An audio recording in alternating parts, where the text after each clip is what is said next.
Irmãos, quero convidá-los a abrirem as suas Bíblias num texto que eu gosto muito, particularmente, e o mais interessante que hoje aqui, logo cedo, o nosso irmão Alexandre estava conversando com a turma, não exatamente o texto, tá, Alexandre? Mas estava conversando sobre o assunto maior, que a gente vai ver hoje. Achei interessante. Falei, se a gente fosse aquele estilo mais pentecostal, a gente falava, eita Deus. Mas vamos lá, capítulo 5 de Romanos. Capítulo 5 de Romanos, nós vamos fazer a leitura a partir do versículo de número 1. Gente, esse microfone que está estranho ou a minha voz que está esquisita? Bastasse a tosse de cachorro, a voz também está uau, né? Está estranha. Enfim.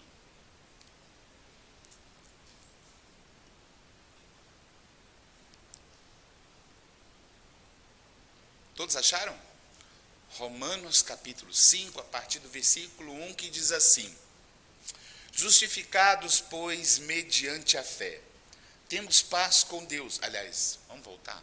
Justificados, pois, mediante a fé, temos paz com Deus por meio de nosso Senhor Jesus Cristo, por intermédio de quem obtivemos igualmente acesso pela fé e esta graça na qual estamos firmes e gloriamo-nos na esperança da glória de Deus. E não somente isto, mas também nos gloriamos nas próprias tribulações, sabendo que a tribulação produz perseverança. E a perseverança, experiência.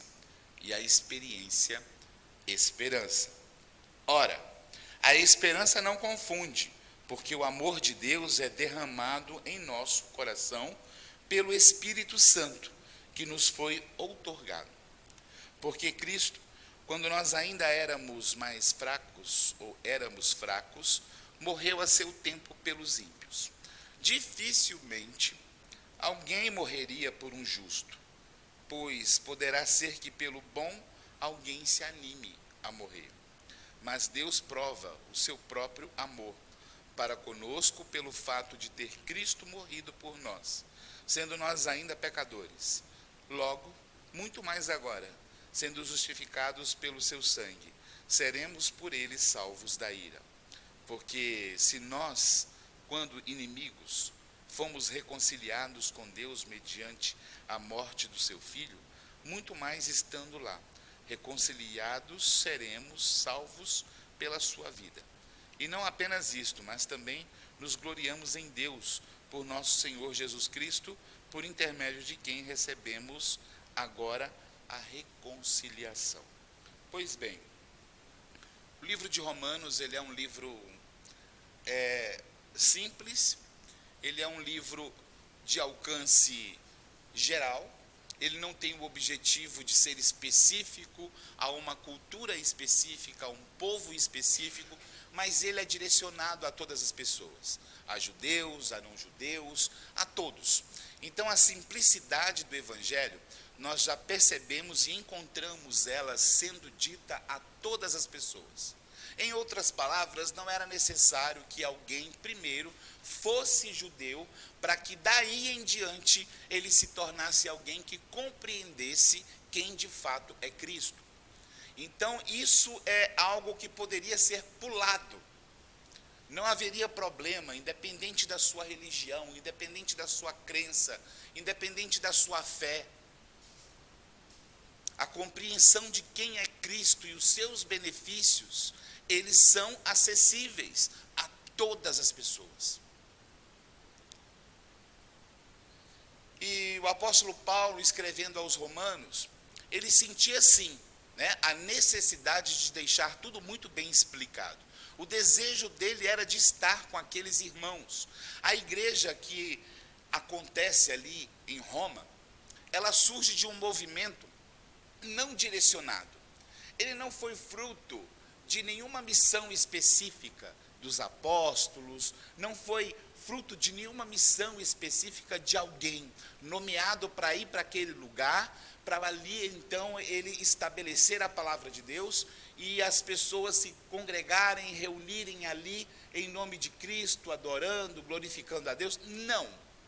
Não foi um processo tradicional, ou melhor dizendo, não foi um processo habitual como era o processo de missão utilizada pelo apóstolo Paulo. O apóstolo Paulo tinha um hábito de chegar no lugar, ele ia diretamente à sinagoga, falar exatamente aos judeus, e ali então os judeus geralmente o rejeitavam, numa grande maioria, mas uma parte seguia aquilo que o apóstolo Paulo dizia. E ele pegava então essa parte e começava a pregar, a falar, a ensinar, e as outras pessoas que não eram da religião dos judeus, elas vinham e congregavam, e os números cresciam, e ali então ele se direcionava ao povo. Isso não acontece na igreja de Romanos, na igreja de Roma, né? De Romanos não, na igreja de Roma isso não acontece. Ela surge de uma forma inesperada. O evangelho chega naquele lugar, e nós não temos a informação exata de como isso acontece, mas sabemos que o evangelho chega naquele lugar. E o evangelho precisava ser muito bem explicado, dentro de uma linguagem universal, uma linguagem globalizada, que todas as pessoas pudessem compreender a essência de Cristo. E por isso, então, Cristo é pregado dentro de uma... Cristo é pregado? Não, né? É por isso que, quando nós lemos Romanos, o livro de Romanos, nós percebemos que o apóstolo Paulo, ele tem uma ênfase muito grande, principalmente na diferença ou na semelhança entre judeus e gentios. Ele mostra que, independente do povo, todos precisam estar ali anexados a Cristo. Que não existe grupo privilegiado de pessoas mediante a outras, mas todas estão sobre a tutela da mesma necessidade. Nesse caso, a necessidade de Cristo, a necessidade da salvação em Cristo. Compreendem? Entendem o objetivo primário do livro de Romanos? Entendem que ele está aqui tentando fazer com que as pessoas tivessem o alcance da compreensão de que elas não deixassem ser julgadas por não serem judias, por não serem da tradição religiosa judaica. Porque assim como o apóstolo Paulo tinha um trabalho missionário, de levar o evangelho nas regiões, indo em sinagogas, reunindo as pessoas em praças, né, até que alguém disponibilizava o lar, e ali eles começavam a reunir. É interessante que quando o apóstolo Paulo saía daquele local, já com uma igreja estabelecida, né, quando eu falo uma igreja estabelecida, assim, com uma liderança posta para dar continuidade ao seu trabalho, ele saía daquele lugar e ia para outro. Então existiam igrejas onde o apóstolo Paulo passava anos, outros lugares onde ele passava meses, e ele sai daquele local e vai para outro, e assim ele ia fazendo. Entretanto, um grupo opositor, que é um grupo de judeus, chamado de judaizantes, eles então são chamados de judaizantes porque eles tinham o hábito de fazer o quê? Eles tinham o hábito de juntar as tradições da religião judaica com Cristo. Então eles eram judeus na essência, mas eles entendiam Cristo em parte. Então Cristo não era absoluto. As tradições, os preceitos religiosos dentro do judaísmo ainda era muito importante. Então essa importância, ela tem essa ressalva. Então esse grupo, que não gostava muito do apóstolo Paulo, porque o apóstolo Paulo se desprende completamente do judaísmo, eles então vão fazendo um trabalho contrário, um trabalho de oposição, indo de cidade em cidade, perseguindo a Paulo, esperava Paulo sair da cidade, chegava naquela cidade e dizia que tudo que o apóstolo Paulo ensinou era mentira. Então precisava sim guardar o dia estabelecido, precisava sim se abster de algumas comidas, de alguns alimentos, precisava sim fazer algumas alterações, né, no seu dia a dia. Então, assim, algumas coisas foram mantidas, e eles faziam com que essas pessoas, então, elas tivessem a Cristo, mas que priorizassem a essência da religião judaica.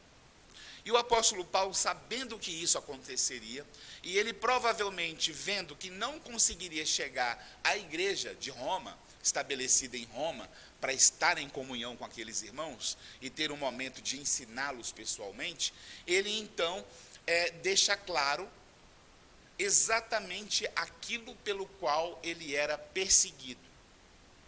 Por onde ele passava, aquele grupo vinha, desfazia e desvalidava o que ele ensinava.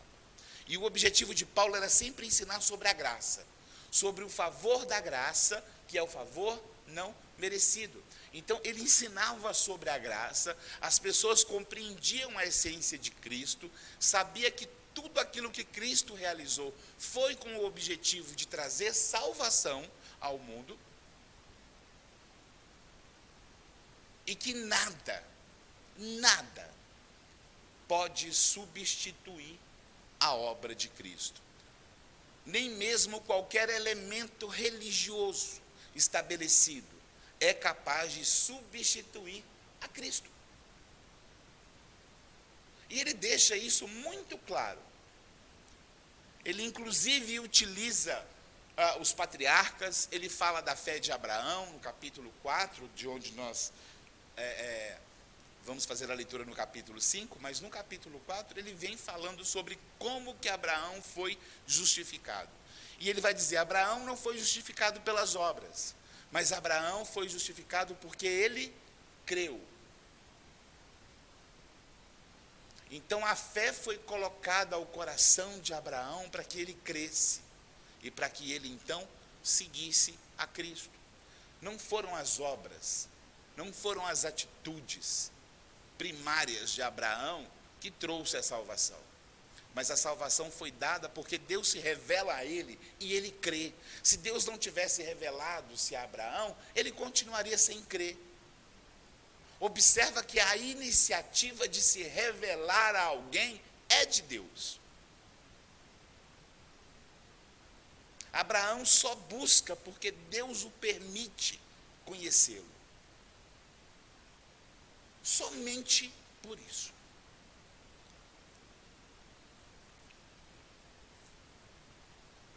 E aí então nós temos um texto que enaltece a questão da justificação.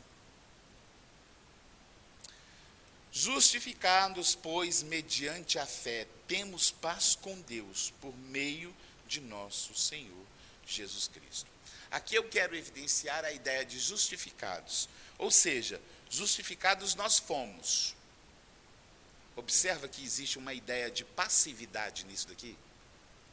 Nós fomos justificados, nós não buscamos a justiça, nós fomos justificados.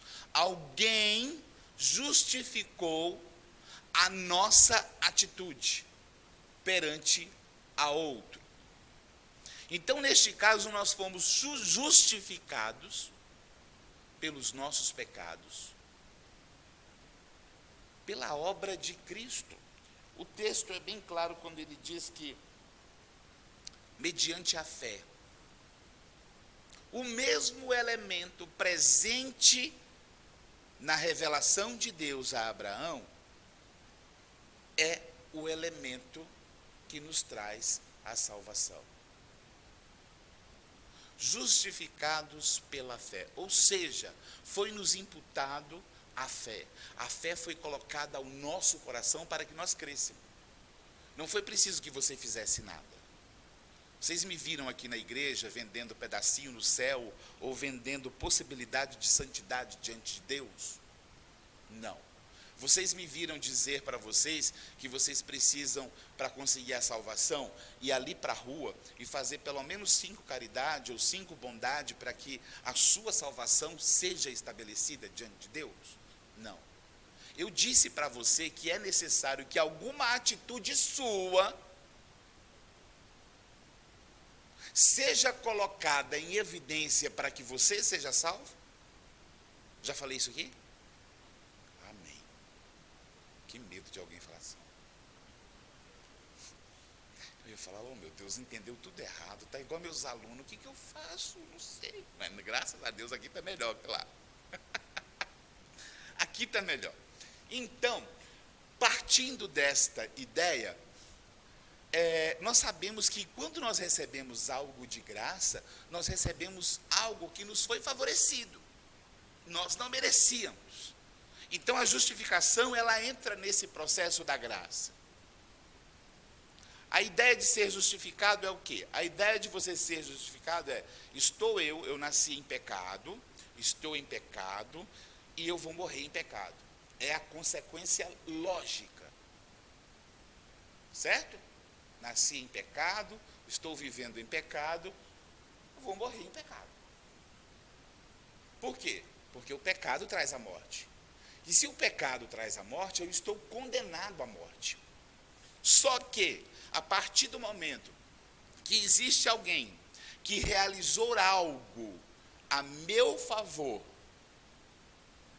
que me reconcilia com Deus, porque o texto fala que trouxe paz. A ideia de paz é exatamente a ideia da religião, a ideia do religare, a ideia de trazer a pessoa a Deus. E observa que chegar a Deus não é uma posição sua, não é você que chega até Deus. Você não tem essa força, você não tem esse poder, você não tem essa atitude. Por quê? Você nasceu em pecado, lembra? Está em pecado, está caminhando para a morte no pecado, porque você está morto em pecado. Então a atitude de um morto é qual? Tenho eu aqui um objeto inanimado na mão, que é uma caneta. Certo? A nossa vontade diante de Deus é essa aqui, ó. Faz de conta que essa caneta é o André, tá? Aí essa caneta vira e fala para mim assim, ó, eu quero chegar até Deus. Eu viro para ela e falo, vai? Ela foi? Ela simplesmente respondeu a uma lei natural, que é a lei da gravidade. Quando solta, ela cai.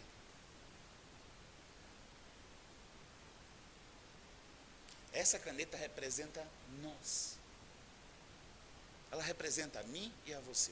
A nossa condição primária diante de Deus é ser um objeto inanimado, sem vida, porque o pecado trouxe esse corte. Deu para entender? O pecado trouxe esse corte. E esse corte levou à morte. Justificado, pois, mediante a fé, temos paz com Deus por meio de nosso Senhor Jesus Cristo. No final do versículo nós temos a revelação. Quem é aquele que promove a paz? Quem é aquele que nos justifica?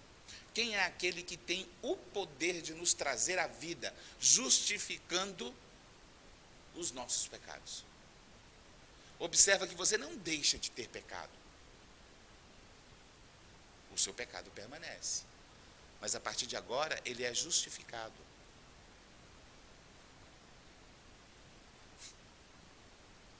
Olha o que me vem à cabeça de repente, né? Vocês já estudaram bastante, né? Acredito eu. Já fizeram vários TCCs, dissertações, teses, sim? Mais ou menos, né? Então, assim, você sabe que precisa estudar uma disciplina muito específica, que é chamada de metodologia científica. Né, Fernando? Cadê sua irmã? Ela sabe o que eu estou falando, li o trabalho dela ontem. E aí, metodologia científica, existe uma parte do projeto que você vai escrever que você precisa justificar. Justifique o porquê que você vai falar sobre este tema. Dou aula disso? Dou aula disso. Gosto? Nem tanto. Por quê? Porque eu tenho que reprovar 80% dos alunos. Enfim, eu tenho não, né? Eu preciso porque eles não me dão motivo para... entendeu, né? E aí, a justificativa, ela precisa mostrar de forma clara o porquê é que você está escrevendo aquele trabalho sobre este tema. É uma ligação com o tema do seu trabalho, logo na sequência você vai desenvolver objetivos e tal, mas eu quero chamar a atenção da justificativa. Você precisa justificar. Cristo faz isso por nós diante de Deus. Ele justifica os porquês da necessidade de sermos perdoados.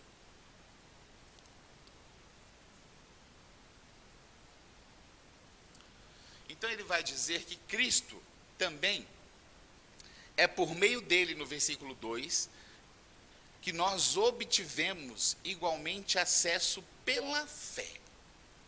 Ou seja, se nós cremos, é porque Cristo imputou isso ao nosso coração. Em outras palavras, irmãos, a gente não tem a capacidade, nem a inteligência espiritual de crer sem Cristo. A gente não consegue crer se Cristo não te levar a crer. Somos incapazes de um raciocínio espiritual, no sentido de ser lógico e chegar à conclusão de que, eu cheguei até Cristo porque eu calculei X mais Y, que foi igual. Não, a gente não chega lá. Não chegamos lá pelos meios naturais. O que nos é ensinado é que nós só chegamos lá pelos meios sobrenaturais ou extranaturais.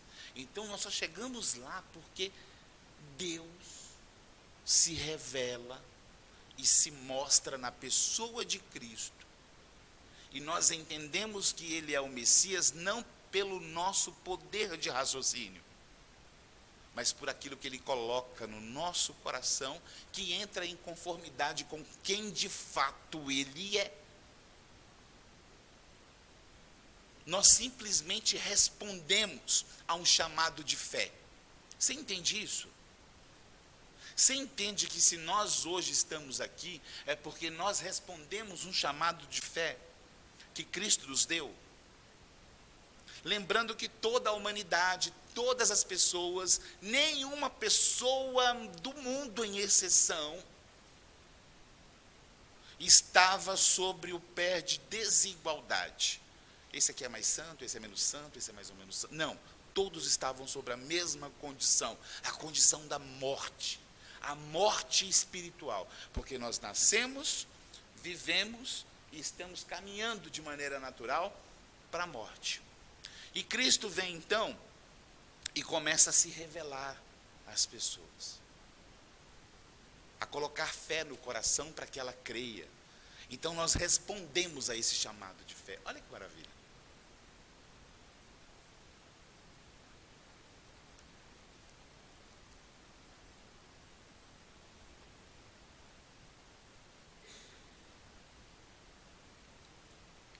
Aí eu acho interessante que ele traz toda essa perspectiva maravilhosa. Agora leia comigo o versículo 3 e o versículo 4.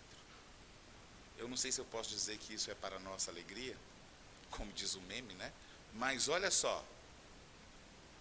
E não somente isto, mas também nos gloriamos nas próprias tribulações, sabendo que a tribulação produz perseverança. E a perseverança, experiência. E a experiência, esperança. Vamos lá. O que o texto está dizendo? Cristo me transformou, Cristo me mudou, eu atendi ao chamado de Cristo. Então, a partir de agora, pastor, a minha vida vai ser só bênção, né? Não. A partir de hoje eu não vou mais sentir cansaço. Não. Inclusive, você deve estar aí agora sentindo algum tipo de cansaço. E isso não te torna menos crente ou mais crente, né? O cansaço é uma situação fisiológica que faz parte de todos nós. Todos nós nos cansamos. Todos nós ficamos doentes. É uma pergunta retórica, não precisa levantar a mão, tá? Mas se eu perguntar aqui, se nos últimos 3 meses, quem gripou?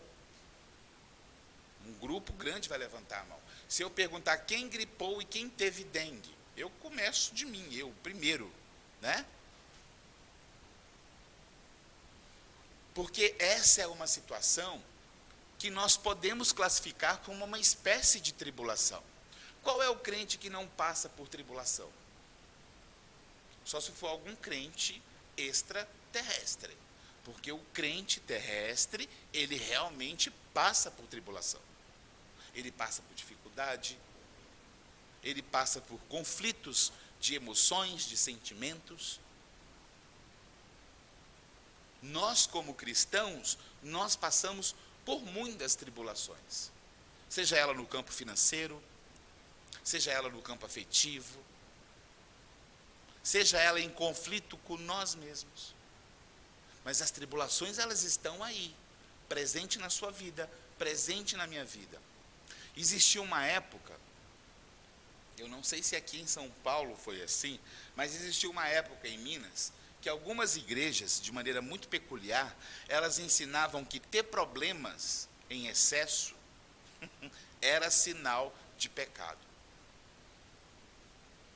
E eu falei assim, nossa, eu estou lascado, porque, meu Deus, né?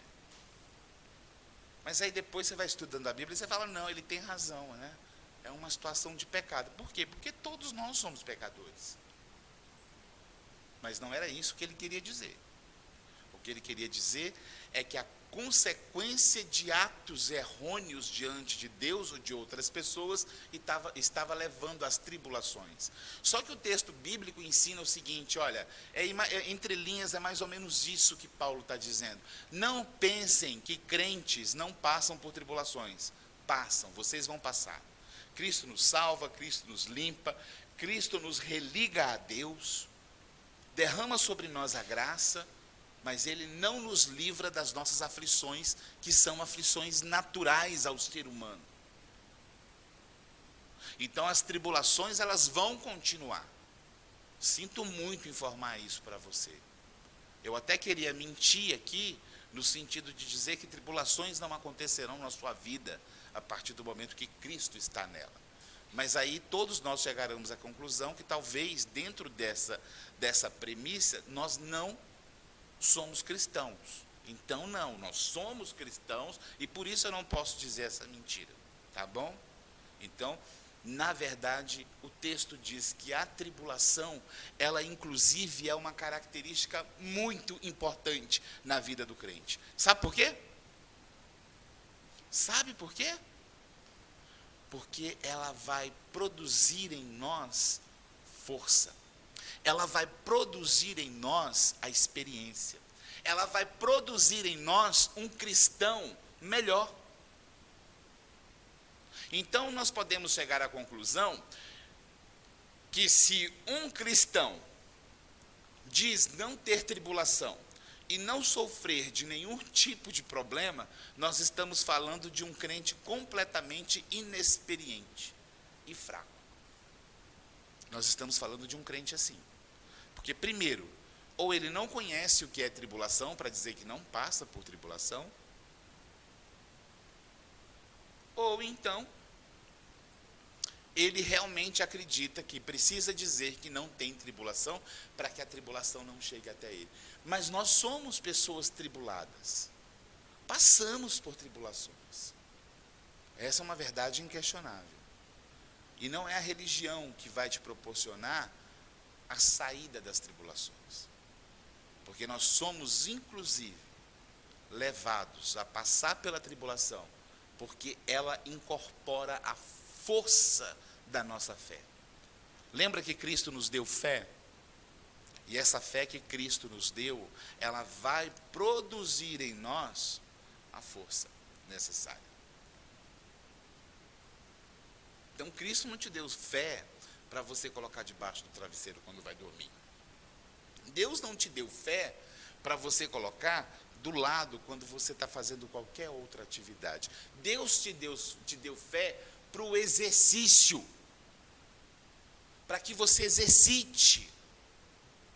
Então, diante das lutas, das dificuldades, das aflições, exerça a fé.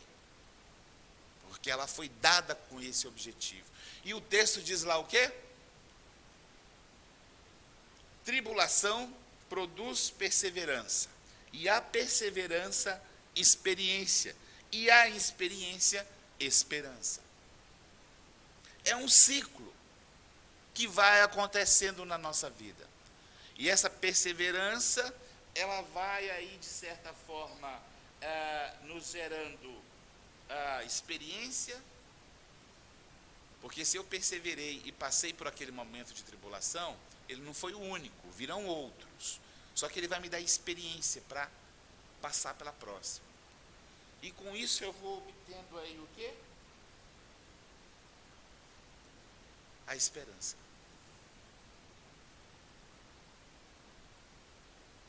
A esperança de que uma hora tudo isso vai acabar. E eu quero me encontrar diante de Deus, sabendo que o exercício da minha fé foi colocada em prática.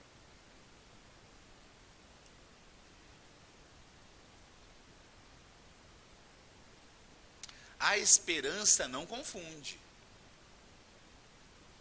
porque o amor de Deus é derramado em nosso coração pelo Espírito Santo, que nos foi outorgado. A produção da perseverança, gerando aí a esperança, ela vai produzir algo no nosso coração que é fruto da experiência que nós temos daquele momento de dificuldade. E essa força, ela não vem de nós. Primeiro, foi a fé que Deus colocou no seu coração, por meio de Cristo. Em segundo lugar, como diz o próprio texto, é uma ação do Espírito Santo. Manter a esperança nos nossos corações.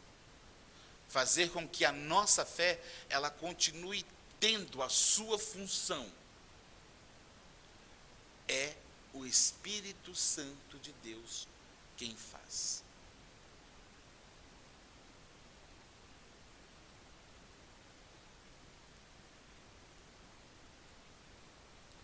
Porque Cristo, quando nós ainda éramos fracos, morreu a seu tempo pelos ímpios. Ou seja, ele começa a traçar a obra de Cristo aqui. E ele vai dizer, olha, nós só fomos salvos porque Cristo se propôs a nos salvar. E aí, quando nós éramos ímpios, ele nos salvou. Porque sem Cristo nós somos o quê? Ímpios. E aí ele nos salvou. E aí ele vai dizer, dificilmente alguém morreria por um justo, pois pode ser que pelo bom alguém se anime a morrer. Logo, muito mais agora, sendo justificados pelo seu sangue, seremos por ele salvo da ira. O que o apóstolo Paulo diz aqui? Olha, ninguém morre por outra pessoa de maneira gratuita. Ninguém entrega a sua vida para outra de maneira gratuita. Esses dias eu estava vendo um vídeo, inclusive de uma pegadinha, né? Fica esperta aí, esposas e namoradas, viu? Eu estava vendo um vídeo, nesse vídeo, passa dois rapazes de moto, fingindo um assalto a casais. Adivinha quem é o primeiro a correr?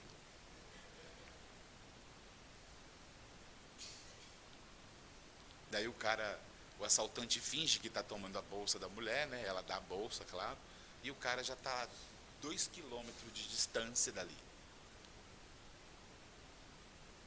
E o cara balança a cabeça, né, apontando lá para mim, falou, meu Deus, toma sua bolsa de volta. Você já tem muito problema na sua vida com esse homem aí, não vou nem te assaltar. Né? É mais ou menos isso, a moral da história ali que é colocada. Mas ninguém se coloca à disposição para morrer pelo outro. Se talvez for alguém que nós amamos muito, a gente até corre o risco, né? A posição de uma mãe, de um pai pelo filho, talvez isso possa acontecer. Entretanto, a vida que está sendo tratada aqui, ou retratada na Bíblia, é a vida espiritual. Então ele sozinho deu a sua vida, que tinha um valor imenso, para salvar a humanidade. Ele se entrega para que então as pessoas fossem salvas. Eu poderia chegar lá e falar assim, tá, vou morrer pelo povo. Mas qual seria a funcionalidade disso? Nenhuma. Quem sou eu na fila do pão? Somente mais um, esperando o pão ficar pronto. Só isso. Esperando o pão assar ali, né? Eu sei que vocês já estão pensando, calma, segura. Prometo que eu já estou finalizando. Viu, Deise? Estou quase. E aí, para a gente finalizar, nós vamos entender o seguinte, que sem Cristo, sem a sua obra, sem a sua atividade de nos colocar a fé, de nos justificar e de fazer com que nós fôssemos capazes de crer pela obra do Espírito nele, se não fosse tudo isso direcionado por ele, o que seria de nós? Nada. Nada. Percebem o quanto que é importante a obra que Cristo realiza? Para confirmar nos nossos corações que de fato nós respondemos a um chamado. Nós respondemos a algo que Ele fez em nós. Cada um aqui pode talvez contar uma experiência diferente. Talvez você pode me dizer o seguinte, olha pastor, na minha casa tenho parente que é crente, sempre falaram de Cristo, eu nunca dei bola. Ou então você pode me dizer assim, sempre passaram na minha rua, bateram na minha porta, falaram de Cristo, e mesmo assim, eu nunca tive a intenção de ouvi-los. Mas chegou uma hora que eu estava passando na porta da igreja, e aí eu escutei um hino, e aquilo ardeu o meu coração. Percebe? Cristo nos chama de diversas formas, de diversas maneiras, e em tempos diferentes. E Ele nos coloca diante dele de uma forma em que Ele nos dá fé. E Ele sabe que nós precisamos de fé. Porque agora a gente vai sofrer muito mais. Mas agora a gente sabe a origem de todas as coisas.